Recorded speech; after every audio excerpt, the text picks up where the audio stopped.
মুখ্যমন্ত্ৰীৰ আত্মনিৰ্ভৰ অসম আঁচনি 1,10,000 ল'ৰা ছোৱালী আবেদন কৰিছিলে।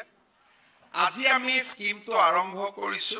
1,10,000 ল'ৰা ছোৱালীৰ ভিতৰত 1,00,000 ল'ৰা ছোৱালীক মুখ্যমন্ত্ৰীৰ আত্মনিৰ্ভৰ অসমত এইবাৰ আমি জড়িত কৰিব খুজিছো।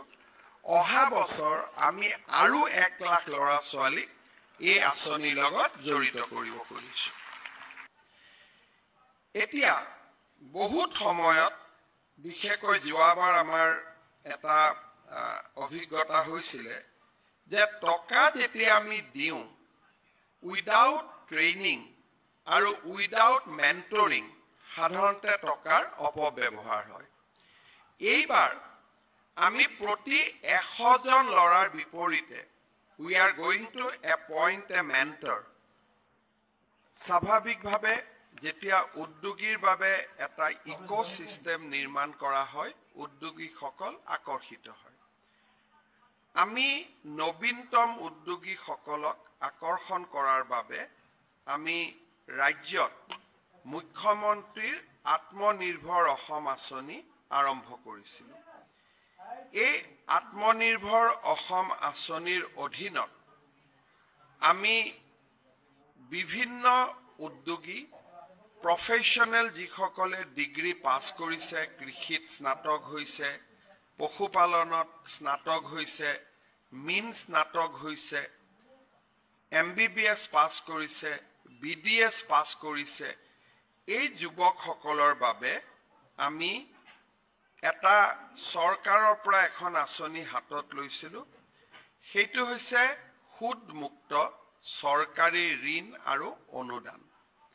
এই আঁচনিৰ অধীনত এজন প্ৰফেশ্যনেল ডিগ্ৰী থকা যুৱকক ৰাজ্য চৰকাৰে up to 5 lakh rupees 5 lakh টকালৈকে আমি তেওঁলোকক এটা গ্ৰান্ট দিম। তাৰে 2.5 লাখ টকা চৰকাৰক উভতাই দিব লাগিব আৰু 2.5 লাখ টকা ৰাজ সাহায্য হ'ব। আৰু 2.5 লাখ টকা আমাক যি উভতাই দিব লাগিব that will be returned without interest and after a moratorium period of 5 years. অৰ্থাৎ মই আজি 5 লাখ টকা পালো, প্ৰথম কিস্তিত আমি 2.5 লাখ টকা লাভ কৰিলো। 2.5 লাখ টকাৰ ইউটিলাইজেশ্যনৰ পিছত আমি আৰু 2.5 লাখ টকা পাম। 2.5 লাখ টকা উভতাই দিব নালাগে। 2.5 লাখ টকা আমি উভতাই দিম without interest after 5 years of moratorium. ঠিক তেনেকে যোন প্ৰফেশ্যনেল ডিগ্ৰী নাই কিন্তু ব্যৱসায় কৰাৰ ইচ্ছা আছে, গাঁৱত কাম কৰি আছে, বিভিন্ন সৰু সৰু ব্যৱসায় আছে, দোকান আছে, পোহাৰ আছে, they need capital infusion.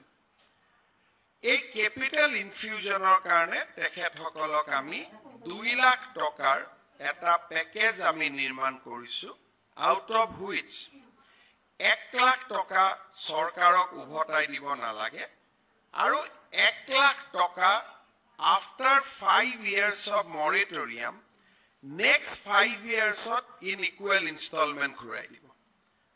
তাৰমানে it's a very খুব বেছি 5 বছৰ একোৱে ঘূৰাই দিব নালাগে। তাৰ পিছত মাহত 2,000-3,000 টকাকৈ ঘূৰাই দিলে that amount will be adjusted.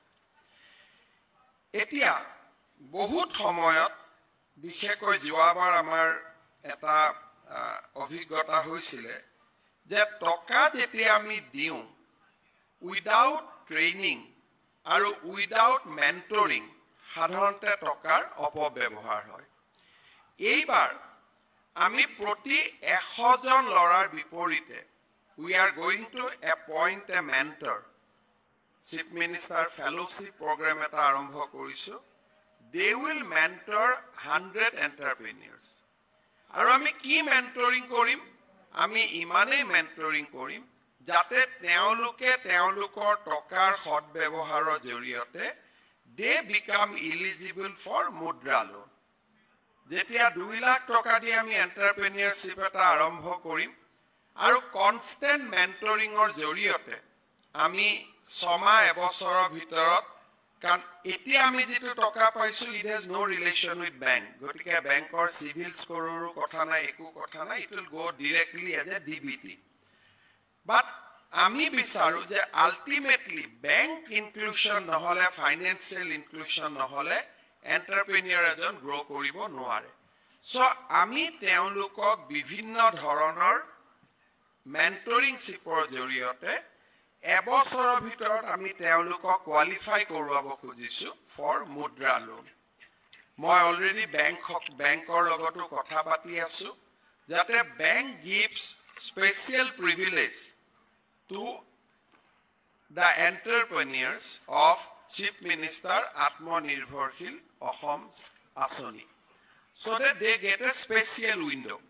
Tar babeo ami bankor logot kotha patisu 1,10,000 lora soali abedon korisile aji ami scheme to arambho korisu jate it become a continuous scheme aru election or model code of conduct e অসুবিধা নকৰে interview চলি থাকিব পাৰে selection হ'ব পাৰে নহলে আমি 1.5 মাহ পিছুৱাই যাব লাগিব আৰু আজি আমি অসমৰ 1,10,000 লৰা ছোৱালীৰ ভিতৰত 1,00,000 লৰা ছোৱালী মুখ্যমন্ত্ৰীৰ আত্মনিৰ্ভৰ অসমত এইবাৰ আমি জড়িত কৰিব খুজিছো অহা বছৰ আমি আৰু 1,00,000 লৰা ছোৱালী এই আঁচনিৰ লগত জড়িত কৰিব খুজিছো